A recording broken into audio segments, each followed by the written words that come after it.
ఓం సాయిరామ్. సమర్థ సద్గురు సాయినాథ్ మహారాజ్ की జై. మన సాయి బిడ్డలందరికీ నమస్కారం ఫ్రెండ్స్. ఎలా ఉన్నారండి? ఏం చేస్తున్నారు? అందరూ బాగున్నారు కదా?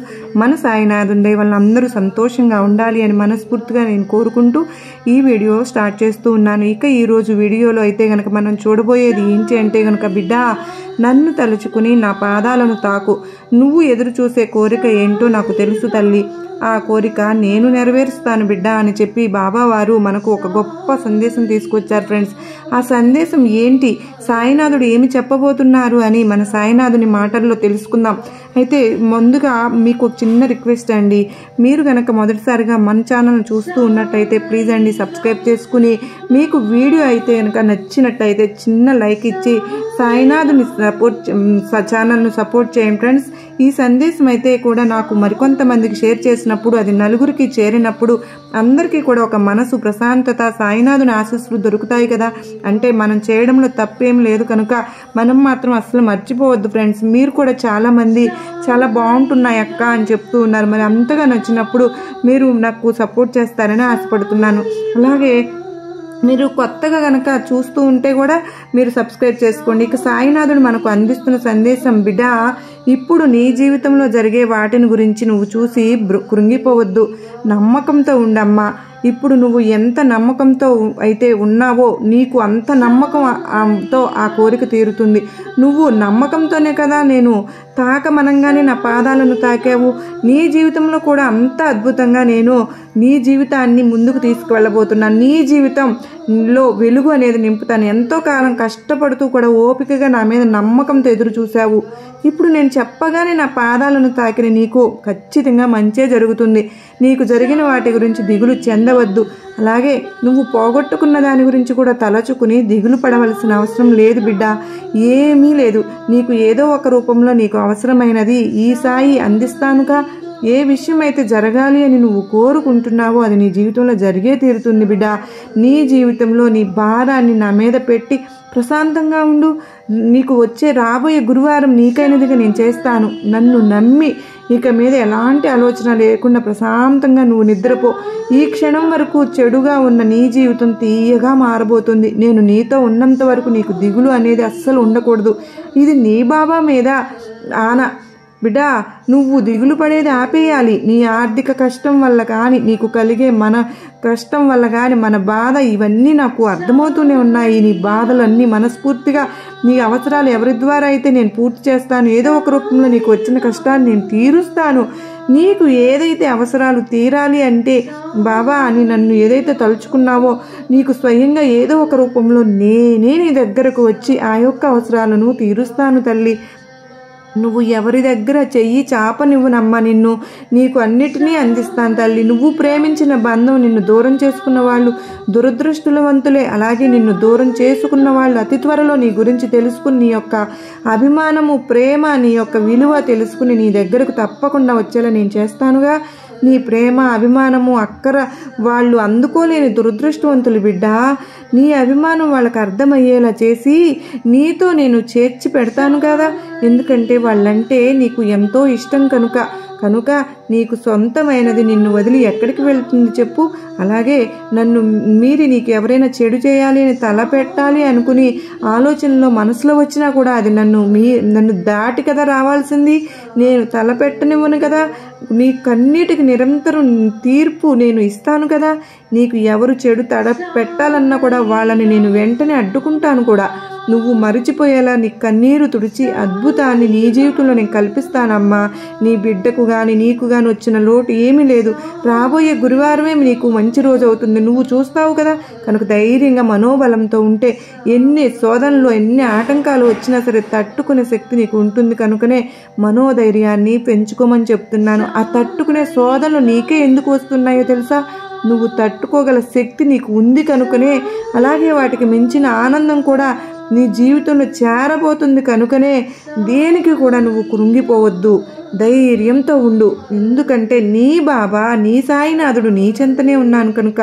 ఇతరులకు ఏదైనా సరే పనికొచ్చే మాటలైనా, సాయపడే మాటలైనా సరే మాట్లాడుతూ ఉంటే అది ఒక రకమైన సాయం చేయడమే కదా. ఈ కలియుగంలో జీవించేవారు సగం మంచిగా లేనివారు ఉన్నారు. అలాగే చెడ్డవారు కూడా ఉన్నారు. ప్రశాంతత లేకుండా జీవిస్తూ ఉంటారు. ఏదైనా కష్టము బాధలు తలుచుకుని దుఃఖిస్తూ ఉంటారు. కొందరు బయటకు చెప్పుకుంటారు, కొందరు బయటకు చెప్పుకోరు, అంతే తేడా. అలాంటి వారికి నీ వల్ల అయినా 4 మాటలు చెప్పగలిగామంటే వాళ్ళ మనసు శాంతపడి వారు ఆ కష్టాన్ని మరచిపోయి కొంచెం ఉత్సాహంతో వాళ్ళు చేయవలసిన లక్ష్యానికి మంచిగా ప్రయత్నిస్తారు కదా. నువ్వు మాట్లాడే మంచి మాటలు ఇంకొకరి జీవితంలో ఒక అద్భుతాన్ని కలిగిస్తున్నాయి అంటే అది వాళ్ళ జీవితంలో నువ్వు చేసిన సాయమే కదా. నువ్వు ఇతరులకు చేసిన సాయం, దానికి బదులు నీకు భగవంతుడు దానికి మించిన సాయం చేస్తాడు. రేపు ఉదయం అంతా నీకు మంచిగా ఉంటుంది అని నిద్ర లేవాలి కనుక ఈ రాత్రి నా కష్టాలన్నీ ముగిసిపోయాయి అని చెప్పి నువ్వు ప్రశాంతంగా పడుకో బిడ్డ. ఏదైతే రేపు జరగబోతుందో, ఏదైతే ఆటంకాలు కష్టాలు ఉన్నా కూడా నా సాయి చూసుకుంటాడు అని ధైర్యం నీలో ఉంటే గనక, ముఖ్యంగా నువ్వు నమ్మకం పెంచుకుంటే గనక ఆ నమ్మకం ఎక్కడ ఉంటుందో ఆ సాయి అక్కడే ఉంటాను తల్లి. నీ భవిష్యత్తు ఎవ్వరు చూడనంత, ఎవ్వరు ఊహించినంత ఎత్తుకు నేను తీసుకెళ్తానమ్మా అంటే మంచి స్థాయిలో ఉంచుతాను అని అర్థం. నువ్వు ఎదురు చూసిన ఆనందకరమైనది విధంగా నీ భవిష్యత్తు నేను రాశాను, నీతోనే ఉన్నాను కనుకనే ఇవన్నీ మంచి చెడ్డలు నీకు చెప్పగలుగుతున్నాను బిడ్డ. ఇక నీకు కొద్ది కాలంగా కొంచెం డబ్బు కష్టం కూడా ఉంది కదూ. ఆ డబ్బు కష్టం వల్ల మనస్సు కష్టంగా ఉందని నాకు తెలుసు. అవన్నీ తొలగించి నిన్ను ఆర్థికంగా స్థిరపరుస్తాను, నిన్ను ప్రశాంతంగా ఉండేలా ఆశీర్వదిస్తున్నాను. నీ పాపాలు దోషాలు అన్నీ తొలగించి ఆనందంతో సంపదను కలిగిస్తానమ్మా. ఏదైనా సరే ఇతరులతో చిన్న వాదన కూడా నువ్వు పెట్టుకోవద్దు. మనుషులంటేనే వాదనకు దిగుతారు బిడ్డా. కాబట్టి నలుగురు 4 విధాలుగా మాట్లాడుకున్నా పర్వాలేదు, నువ్వు మాత్రం నీ యొక్క మనసుకు మంచిగా ఉన్నావు, నిజాయితీగా ఉన్నావు అని నీకు తెలిస్తే చాలు. నువ్వు నిజాయితీగా చేస్తున్నావా లేదా అని నాకు తెలిస్తే చాలు. ఇక నీకు ఎవరి దగ్గర నిరూపించుకోవాల్సిన అవసరం ఎలాంటి పరిస్థితుల్లోనూ నీకు రాకూడదు బిడ్డ. కనుక ఈ సాయి చెప్పిన మాటలన్నీ నువ్వు మనసులో ఉంచుకుని నడుచుకుంటావు కదూ. నీకు రేపటి రోజున కష్టం అనేది దరిచేరకుండా నేను కాపలా ఉంటాను తల్లి. బిడ్డా, ఇక నీ జీవితంలో జరిగిపోయినది తిరిగి రాదు. ఎంత పశ్చాత్తాప పడినా సరే గతం మారదు కదా. అలాగే ఎంత ఆతృత పడినా సరే భవిష్యత్తులో జరిగేదాన్ని ఆపగలవా? కనుక ఇప్పుడు ధర్మబద్ధంగా ఉంటేనే నీ భవిష్యత్తు ఇంకా ముందు తప్పకుండా బాగుంటుంది. ఈ విషయం నీకు ఎప్పుడు కూడా మనసులో పదిలపరుచుకో. ఇతరులు నీ గురించి ఏమి అనుకున్నా సరే నువ్వు పట్టించుకోవద్దు.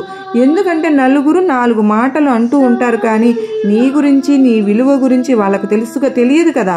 అందువల్ల ఇతరుల అభిప్రాయాలు నీకు అవసరం లేదు. నీకు మంచి ఏంటో చెడేంటో నీకు చేయాలనిపించింది నువ్వు చేసుకుంటూ వెళ్ళు. మంచి మనసు కలిగి ఉన్నవారు ఎవరైనా సరే భగవంతుని మనసులో ఎప్పుడు చిరస్థాయిగా ఉంటారు. కనుక ఈ సాయి బిడ్డవైన నువ్వు, నీ మనసు మంచిది కాబట్టే ఈ సాయి నీకు ఇన్ని మాటలు చెబుతున్నాను. ఇక నిన్ను బాధ పెట్టిన వారి గురించి ఆలోచించి నీ యొక్క సమయాన్ని అస్సలు వృధా చేసుకోవద్దు. కాలమే అన్ని వాటికి సమస్యలకు పరిష్కారం అనేది ఇవ్వడమే కాకుండా నీ గురించి కూడా వాళ్ళకి తప్పకుండా సమాధానం ఇస్తుంది. కాలం నీది కానప్పుడు మౌనంగా ఉండు. మౌనంతో ఎన్నో గెలవచ్చు తల్లి, ఎన్నో సాధించవచ్చు కూడా. అది కోరికైనా సరే, ఆస్తిపాస్తులైనా సరే, మనుషులు బంధాలైనా సరే క్రమేణ కాలం విలువను తప్పకుండా తెలియపరిచేలా చేస్తుంది. అంతవరకు వేచి ఉండక తప్పదు.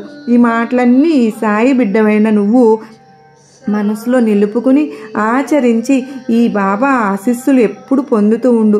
నీ కోరిక అతి త్వరలో తీరుతుంది కదా. నీ జీవితంలో మంచి వెలుగును నింపడానికి ఈరోజు పునాది వేస్తున్నాను. నీ సాయి నీతో ఉండగా నీకు భయమెందుకు తల్లి, నీకు నా ఆశీర్వాదములు ఇస్తున్నాను బిడ్డ అని సాయినాథుడు అత్యద్భుతమైన సందేశాన్ని అందించారు కదా ఫ్రెండ్స్. ఈ సందేశం మీ అందరికీ కూడా నమ్మకాన్ని ధైర్యాన్ని కలిగించింది కదా. నచ్చినట్లయితే మరికొంతమందికి షేర్ చేయండి. అలాగే మరొక చక్కని సాయినాథుని సందేశంతో మరలా కలుసుకుంటాను. అంతవరకు నమస్కారం అండి. ఓం సాయిరాం. సర్వే జనా సుఖినో భవంతు.